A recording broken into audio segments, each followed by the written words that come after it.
탄핵 심판 선고가 진행되던 시각 헌법재판소 근처 한 사무실. 12구 이태원 참사 유족 30여 명이 모여 긴장 속에 TV를 지켜보고 있습니다. 탄핵 사유가 되지 않는다는 재판관의 언급이 전해질 때마다 굳어져가는 얼굴엔 한숨과 눈물이 더해집니다. 이게 나라냐고 이게. 믿기지 않는다는 표정의 유족들은 선고 직후 헌재 앞에 다시 모여 기자회견을 열었습니다. 국가의 권력에 동조를 해주고 잘못된 권력을 응징하지 못한다면 계속해서 이런 사람들이 나타날 것이고 헌법재판소가 이 장관에게 오히려 면죄부를 준 거라고도 비판했습니다. 탄핵 사유가 아닌 부분에 대해서 설명을 계속하는데 탄핵이 되어야 되는 이유를 나열을 해야 되는 거가 아닌가. 우리나라의 정의는 있는 것인가. 기자회견 도중 한 극우단체 관계자가 유가족을 향해 조롱 섞인 2차 가해성 발언을 했고 야, 이태원은 북한 소행이다, 북한! 충돌이 빚어지는 과정에 일부 유족은 실신하기도 했습니다. 어젯밤을 분향소에서 지샌 한 희생자의 아버지. 오히려 더 커진 분노와 허탈감을 안고 다시 분향소로 돌아왔습니다. 159명의 희생이 아무런 무게감이 이 사회의 경정을 울리지도 못하고 그냥 사소한 일로 취급되었다고 생각합니다. 그렇다고 주저앉을 수만은 없는 게 자식을 먼저 보낸 부모의 운명입니다. 약속은 할 수 없었지만 다짐을 하죠. 엄마가, 아빠가 너희들의 억울한 일을 최선을 다해서 해보겠다. 탄핵 심판 결과와 상관없이 유족들은 매주 해오던 시민분향소 앞 추모제를 이어가는 한편 조속한 특별법 통과를 위한 호소 역시 강도 높게 펼쳐나가겠다고 밝혔습니다. MBC 뉴스 재은유입니다.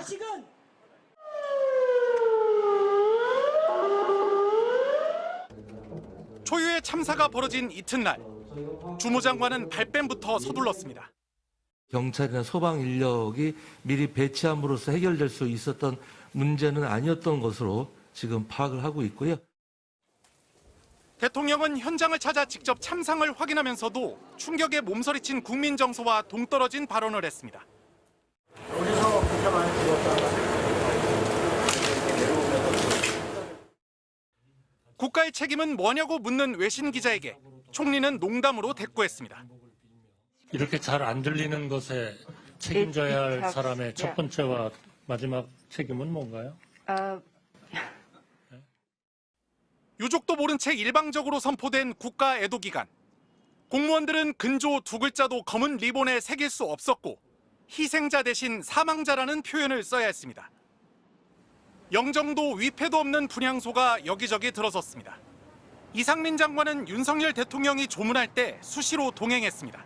장관 사퇴 요구가 들끓었지만 윤 대통령은 해외 순방길에 배웅 나온 그의 어깨를 토닥이며 신임을 드러냈습니다. 참사 넉 달 만인 올해 2월, 국회가 헌정사상 첫 국무위원 탄핵에 시동을 걸었습니다. 이상민 탄핵 소추안은 가결되었음을 선포합니다. 유족들은 거리로 나섰습니다.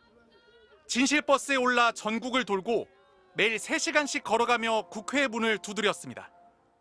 저희 아이의 그 죽음이 지금도 궁금하고 너무 참담하기 때문에 그냥 가만히 있을 수가 없습니다. 그 사이 구속 상태로 재판에 넘어갔던 용산구청장과 전 용산경찰서장 등 6명은 보석 등으로 죄다 풀려났습니다.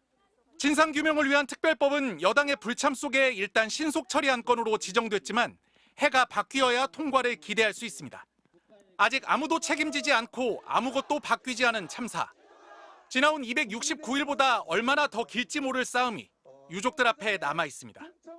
MBC 뉴스 이동경입니다.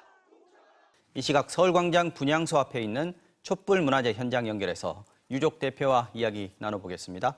송진영 유족 대표 직무대행 현장에 나와 계십니다. 자, 송 대표님 잘 들리십니까? 네, 잘 들립니다. 네, 감사합니다. 오늘 헌재 결정이요. 유가족분들이 함께 모여서 지켜보시던데 헌재 결정이 내려진 순간 어떤 생각이 드셨는지부터 여쭙겠습니다.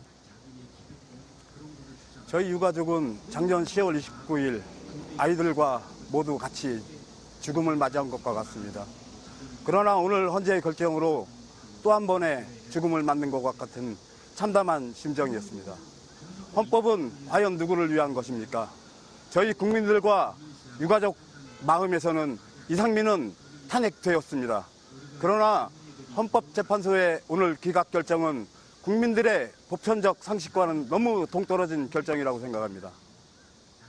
자, 헌재가 오늘 법적인 판단을 했습니다만 그동안 유족들 뭐 다른 건 몰라도 행안부 장관만큼은 파면이 돼야 한다 이런 주장을 계속해서 해오셨는데 그건 어떤 차원이었습니까? 유족들 입장에서는요. 우리 159명의 아이들은 국민으로서 분명히 안전을 보장받을 권리가 있었습니다. 그 안전의 책임을 지고 있는 행안부 장관은 대비와 대응에 제대로 되지 못했습니다. 그래서 저희는 탄핵을 요구합니다. 자, 결과적으로 탄핵은 뭐 유족분들 바람대로 이루어지지 못했습니다만 앞으로 해결해야 될 과제들이 아직 산적해 있지 않겠습니까? 어느 부분에 앞으로 역점을 두고 활동을 하실 계획입니까? 현재의 법으로서는 지금으로 책임 있는 자들의 책임을 물을 수 없답니다. 그래서 저희는 이태원 특별법 조사기구를 통해 책임 있는 자들의 책임을 묻고자 합니다. 자, 특별법 제정이 시급하다. 자, 마지막으로 지금 당장 이거 시급하다 여기시는 게 있다면 정부나 국회를 향해서 어떤 주문을 하고 싶으십니까? 저희 이태원 특별법은 신속처리 안건 지정으로 지금 소관 상임위에 가 있습니다. 네. 그러나 여당의 방해로 비협조로 통과가 어려운 상황입니다. 이태원 특별법은 안전한 사회를 만들기 위한 우리 모두를 위한 법입니다. 하루빨리 통과가 돼야 할 것입니다. 네, 대표님 여기까지 듣겠습니다. 잘 들었습니다. 고맙습니다.